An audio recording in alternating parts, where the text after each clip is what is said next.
This episode is brought to you by ElevateOS, the only all-in-one community operating system. ElevateOS transforms property management, combining resident engagement, reservations, rent payments, maintenance, and concierge services into a single super app. It also uniquely integrates access control, intercoms, package lockers, and thermostats, eliminating app fatigue and redefining modern apartment living. Visit elevateos.com/MMN for a free demo and see how they can help you level up your operations. Welcome to another episode of the Multifamily Collective. Today, let's talk about stress, high stress, somebody who is high stress. Now, just the other day, we were talking about high drama.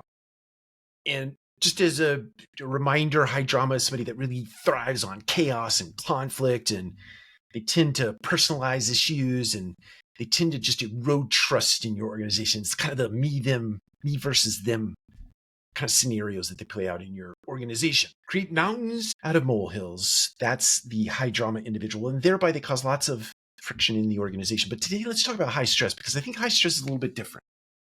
People who have high stress are very irritable.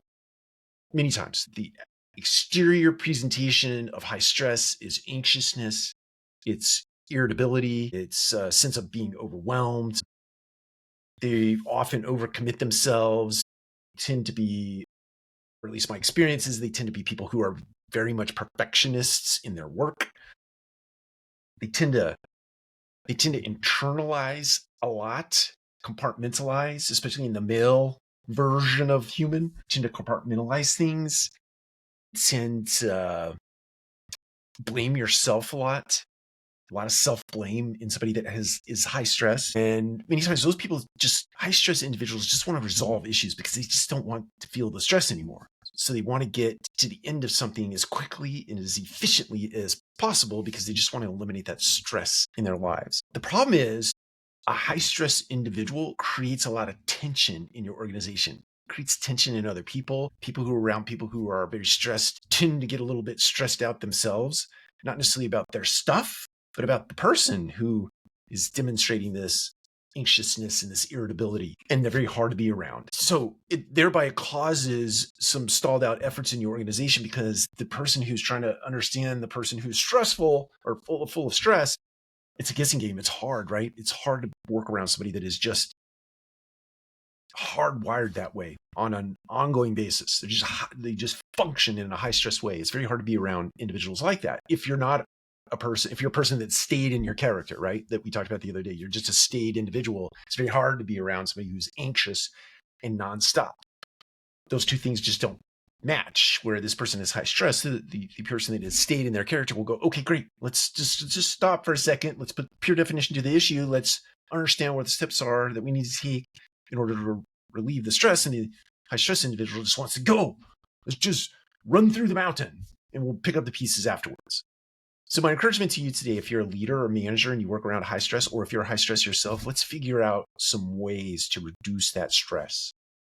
There's lots of breathing techniques you can exercise in your life. There's meditation, there's yoga, there are ways to relieve stress in self, so that when you show up in a workplace, you can be a beneficial presence to other people.